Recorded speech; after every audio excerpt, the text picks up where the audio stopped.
নমস্কার দর্শক, আমি জয় হাজরা। আপনারা রয়েছেন ওম বাংলাতে। দর্শক, মাটির মূর্তিতে, পাথরের মূর্তিতে প্রাণ প্রতিষ্ঠা করা হয়।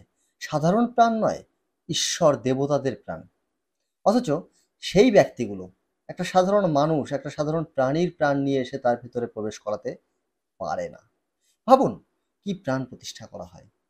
আবার যতক্ষণ পর্যন্ত প্রাণ প্রতিষ্ঠা না করা হবে ততক্ষণ পর্যন্ত সে দেবতা দেবতাই নয়। অর্থাৎ যদি কোনো দেবতার আকৃতি বানানো হয়, মূর্তি বানানো হয়, তাহলে সেই মূর্তি গ্রহণযোগ্য নয় যতক্ষণ পর্যন্ত সেটাকে বিগ্রহে পরিণত করা হবে, প্রাণ প্রতিষ্ঠা করা হবে, চক্ষুদান করা হবে। দেখুন, প্রথমত আমরা দেখে নেব যে এই যে প্রাণ প্রতিষ্ঠা করা শুধুমাত্র ভারতবর্ষেই আছে, বাকি পৃথিবীর কোথাও নেই। একথা আমি বলছি না, একথা একজন বলছেন, শুনে নেব তার বক্তৃতা। वो जिसमें प्राण प्रतिष्ठा कर दी जाए और मूर्ति वो जो बाजार से। अब एक बात कहना चाहता हूँ और बहुत गर्व से कहता हूँ, एकमात्र पूरी दुनिया में भारत है जो पत्थर में प्राण डालता है। पहले कहीं नहीं है भाई साहब। आदमी में भी डाल दोगे, पत्थर में तो डाल देते हो। कोई सेना का सैनिक शहीद हो जाएगा सीमा पे तो आप डाल दोगे उसमें प्राण? বেশ,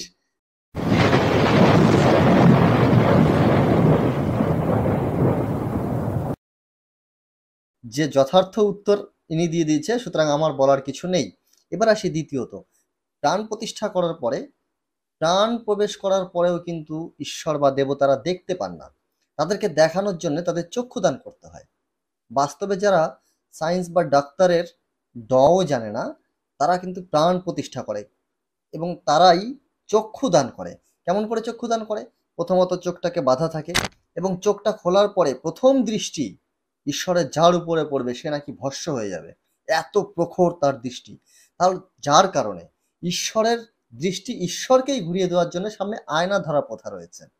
এবং সেই প্রথাতে এমনটি মনে করা হয় যে ঈশ্বর যখন তার নিজের রূপটি দেখবে তখন তার নিজের উপরেই সেই প্রভাবটা পড়বে, সুতরাং কিছুই হবে না।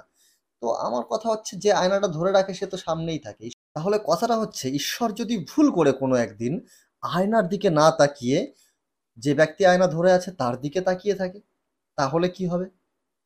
না, এগুলো নিছকই এক প্রকার পাতানো গল্প এবং মানুষকে আকৃষ্ট করার জন্যে এবং একটু বিশ্বাস করানোর জন্য এক প্রকার ছলনা ব্যবহার করা হয়, এক প্রকার ছলনা করা হয়। কেমন করে করা হয় সে প্রমাণ আমি একটু দেখাবো, দেখুন।